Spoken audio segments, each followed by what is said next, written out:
Well, we are back. My apologies, everybody. My apologies. That was a little bit of a technical glitch, thanks to the wonders of the internet.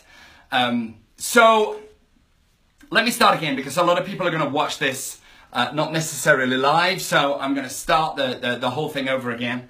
So today's Monday Mantra, thank you for joining me. Thank you for joining me, is something that's very special to me. It's technologically related, but there is, I want to go really into a deep dive about what exactly does the Uberization of industry mean? And what does it mean to us? It works for any industry, a butcher, a baker, a candlestick maker. It doesn't matter what industry you are in.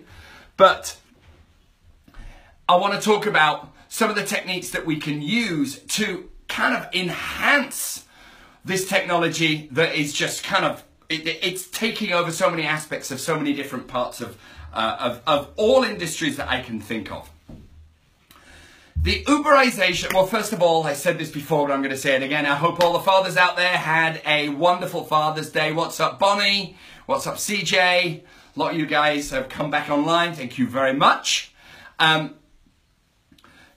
Uberization of our industry, and I'm going to refer to the real estate industry, because I'm in real estate. Lots of you guys who tune in are in real estate. What's up, Jared? And how to flourish in a digitized world. Now, this is my opinion, but this is something that I fundamentally believe in. I spoke about this at the Steve Shull event. I spoke about it at PLG, and I'm going to kind of take a little bit of a deeper dive into it right now. My opinion, but I believe that there is a digital carrot. There is a digital carrot that is almost like, in Britain we race the dogs, right? We race the dogs. And the dogs chase after this fake hare, and then they get to the end, and then, you know, they're all exhausted, one of them wins, but they're actually chasing something that isn't real. And I'm seeing some similarities with that with our industry. There is a lot of what I call shiny new object syndrome, where we keep running towards technology. How can we make our clients' lives easier? How can we have a completely contained environment from beginning to end? How can we do it all quickly? How can it be when they hit a button that we appear, and this, that, and transactions, and everything's self-contained, and it's all sterile, and it's in this environment? I think there is value in technology, don't get me wrong. I'm a techie, I'm a tech nerd. But what I am more than anything is a strategist, and I guess I'm going to use this word, which is I follow kind of social patterns of what occurs. In parentheses, I guess you would call that streetwise. Maybe I am, maybe I'm not. What we have as human beings, so here is the craziness. As human beings, if we chase after doing what computers can do better than us, we're going to fail. If we're going to try and be faster and smarter and compete against things like Redfin and all of these other technologies that we're only really in the first decade of, we're going to fail. And so what I want to talk about today is binary versus the gray area. Binary, we will never win. If it's a binary decision, meaning a yes or a no, a computer is always, what's up, Michael? Is always going to come up with that answer quicker than us. If I go, what's 10 times 10? A computer's going to do it in 1,000th of a second quicker than me. Way quicker than me. But if I say to a computer, hey, what did you think of Rogue One? It is not going to have an answer. So where am I going with this? As people in commerce, as people in industry, the most powerful assets that we have are empathy, trust, compassion, hope, and aspiration, and a whole bunch of other words that you can fit into that slot.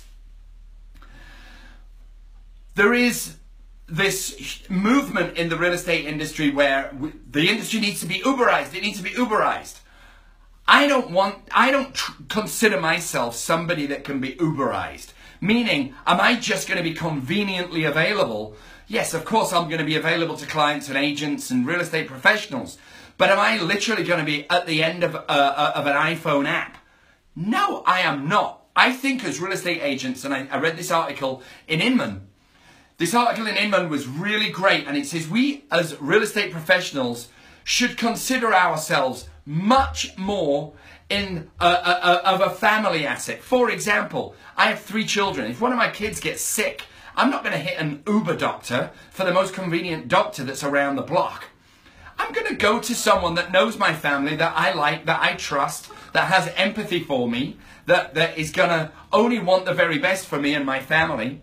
Same with an attorney. God forbid if I ever get in a situation where I need an attorney. Am I just going to hit, 1-800 Uber lawyer? No, I'm not.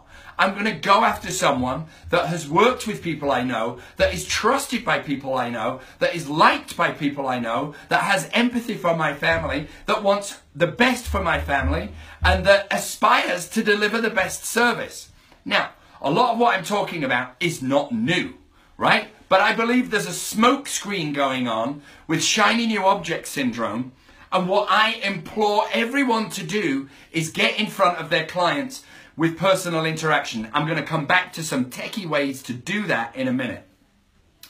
There was another article in Inman that came out this week, and I'm not going to name the company, but in 2015, there was this platform that came out to this big hurrah. It's like a self-contained platform where you can find the house. You can put an offer in with the house. You can do the inspections, title, escrow, everything was in this bubble of this company that came out. And it was heralded as it was going to completely and utterly change the real estate industry. Well, that company now is struggling and is supposedly, allegedly, and is up for sale. It's my opinion, the reason why that company has not succeeded is because that platform does not make people feel warm and squishy. It's as simple as that. When I'm buying a car, right, I still need to look into the dude's eyes or the woman's eyes as they give me the keys and go, if something goes wrong, I can bring this back, right? I need accountability. I need to look at someone and feel some kind of trust and compassion. I also want to give you an example about what happened in the music industry. Lots of you know I was in the music industry. And I was in the music industry when it went from reel-to-reel tape, 2-inch tape, into CDs. Yes, I'm that old. Many of you don't even know what CDs are. But there was this whole hurrah of when it went from tape to digital that the quality became so much more extraordinary. And there was this, all the train spotters and all the people were like, oh, CDs, you're listening to digital. There's no tape hiss. You can hear every single nuance. Oh my God, oh my God. And the recording industry went nuts. Then came along MP3s that completely sucked out so much of the quality of the original digital recordings because it was compressed, because that's what MP3s are, they're a compression rate. But the general public didn't care. They didn't hear the difference. They're not train spotters. It was convenient and it worked, and that sent the music business into a tailspin. This is why I'm imploring everyone out there, the commodity that we have that has the most value is personal interaction. Personal interaction, right? Now that doesn't necessarily mean having a coffee with someone. It does mean that. Does it mean having dinner with them? Of course it does. But personal interaction amplifies those qualities that are non-repeatable, such as trust, empathy, compassion, hope, aspiration. And when you sit with a client or a family or a person or someone you just met and you talk about their hopes and dreams and what they want to do with the sale of their house or the sale of their business or as they open a new company, it can never be conveyed in an email or a text. It can never be conveyed by a platform. And this is why I implore all of you out there, this is why I'm so much into social media, because social media is the strategy, because social media demonstrates what sort of person we all are. It demonstrates our optimism. It demonstrates our belief structures. It demonstrates our compassion. It demonstrates our parenting skills. Who cares if there's a platform that's sterile that can make a transaction a little quicker? What I do and what I encourage all my agents to do and what I encourage you guys to do is don't just have a sterile interaction with your clients over a transaction or pre-transaction. Take the time and book a phone call in. Take the time and book a video conference in. And then if you need to do prospecting, don't just send cold emails. You can use BombBomb. I got bomb-bombed by a title officer the other day, and I'm techie and nerdy, and it still caught me by surprise, and I still liked it, and I still wanted to call the guy, right? Because he sent me, I felt duty-bound that he had taken the time to do a bomb-bomb to send to me, so I responded back. When we just send cold text messages and we just send cold emails, it's not surprising that the response rate drops. The iPhone is an unbelievable device. You can FaceTime with people. You can send videos via text. If you don't want to send BombBomb, send your clients or your prospects a personal video. Hey Peter, I just wanted to check in. Haven't spoken with you in 6 months. Love to see how you, Cindy, and the kids are doing. Let's connect at some point. Hit me back when you got a moment. Send. The chances of somebody responding to that, I believe, are exponentially more massive. Uberization is about as fast and easy as possible. I believe our clients want fast and accurate. That doesn't necessarily mean the fastest. So I want to finish with this. Please remember, we are peddlers of trust. There is nothing that can replace that. No computer can Uberize our trust, and no computer can Uberize our empathy. As long as we're peddlers of trust, compassion, empathy, and hope and aspiration, and as long as those are the arrows in our quiver, our future is bright. When we upstage those qualities with shiny new object syndrome, I believe we undersell the value of ourselves and our business. And that is why I feel those of us who proclaim who we are, who demonstrate what sort of people we are on social media, that don't blend in, therefore stand out, will flourish and succeed and will take more business from those people who don't as the years roll by. This is just something that I'm very, very, very, very passionate about. And I actually think the digital age is glorious because it's allowed boutiques to kind of sandwich their way in amongst the big boys.